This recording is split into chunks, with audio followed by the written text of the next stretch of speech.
यो बलात्कार भन्ने शब्दलाई व्याख्या गर्नुपर्छ स्पष्ट रूपमा भन्छु म चाहिँ। मन मिलेको बेला चमत्कार, मन नमिलेपछि बलात्कार भन्ने हिसाबले पुरुषहरू पनि पीडित भएका छन्। त्यसो भएको कारणले गर्दाखेरि बलात्कार भन्ने शब्दलाई, यो अपराधलाई चाहिँ स्पष्ट रूपमा परिभाषित गर्नुपर्छ र बलात्कारी पुष्टि भएको हदसम्म तेरो मेरो यस्तो उस्तो नभनिकन निर्मम तरिकाको चाहिँ के अरे सजाय दिनुपर्छ भन्ने माग राख्न चाहन्छु। हत्याराहरूले हत्या गर्छन् है, निस्कि त हाल्छु, मेरो चिन्जान छँदैछ भन्ने किसिमले चाहिँ गरिरहेको छ।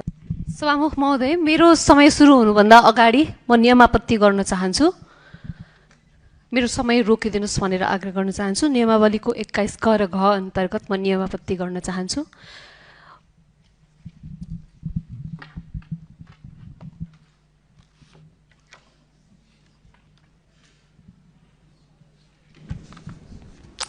समय रोकिदिनु।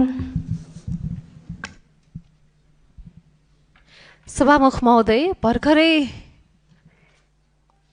आफ्नो विचार राख्नुभएका मान्यज्यूले बलात्कार जस्तो सङ्गीन विषयमा मन मिल्दा चमत्कार नत्र बलात्कार भन्ने जस्तो शब्द प्रयोग गर्नु गलत हुन्छ।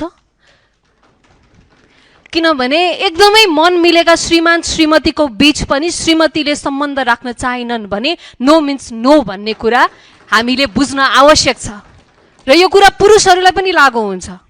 र यो जबरजस्ती गर्दाखेरि कुनै चमत्कार हुँदैन। सम्बन्ध जति नै समृद्ध सुखी होस्, राम्रो होस्, तर जब सम्बन्धमा जबरजस्ती आउँछ त्यो गलत हुन्छ, त्यसमा कुनै चमत्कार हुँदैन। यस्ता गम्भीर विषयमा यस्ता किसिमको टिप्पणीलाई सदनको रेकर्डबाट हटाउनको लागि म सभामुख महोदयसँग निवेदन गर्न चाहन्छु।